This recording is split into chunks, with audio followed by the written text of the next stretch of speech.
صفيرها صاد وزي سين قلقالة قطب جاد واللين. بسم الله الرحمن الرحیم.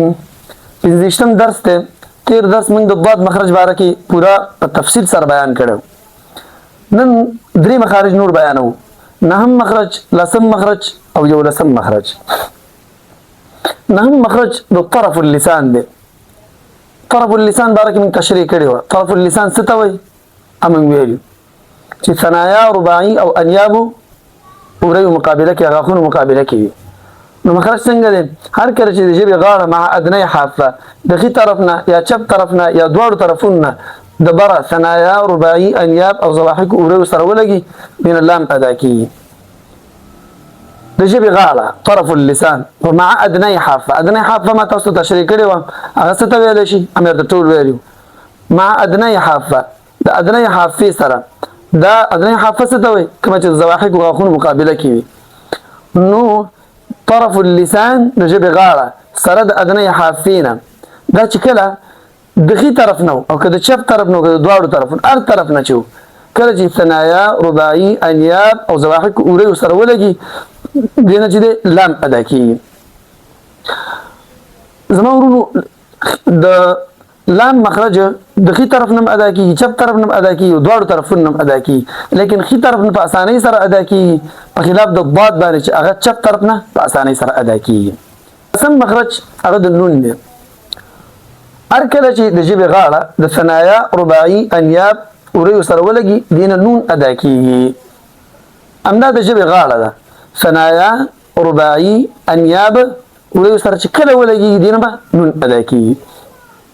دې کې اوس ضواحک داخل نه دي، دې به وروسته خبره کوم.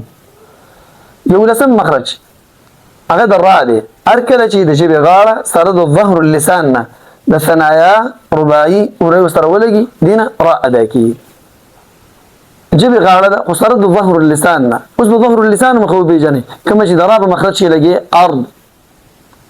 ارض دقه ایسه چې کومه دقه د ظهر اللسان ویلی شي. نو کله چې د ژبې غاړه سره د ظهر اللسان نه د ثنایا، رباعي وریو سره ولګي دې نه را ادا کېږي.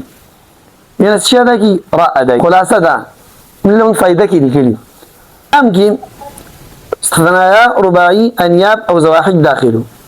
په نون کې ثنایا، رباعي، انیاب داخلو، ضواحک پکې نو. او په را کې ثنایا، رباعي داخلو، انیاب هم پکې نشته او ضواحک هم پکې نشته. اوس مخکې ما اختلاف بیان کړو. فراو قطرب په نسبت 14 مخارج، سبو شاطبي په نسبت 14، خلیل الجزري په نسبت باندې اول لسو. نو تاسو ته ما ویلو چې سبوی او شاطبي غیر مده مخرج هغه مخرج نه ګړي او الف مده د حمزه سره او مده دو متحرک سره یا مده د یا متحرک سره پاتې شو. لام نون را مخرج جدا جدا ګړي. امام خلیل هم جدا جدا ګړي. هغه د دقت قرب لحاظ کړی دی. ور یو کې ضواحک داخل دي، بلکې چې د انیاب داخل دي، ضواحک پکې نه دي داخل په نون کې، او پرا کې نه ضواحک شته نه انیاب شته.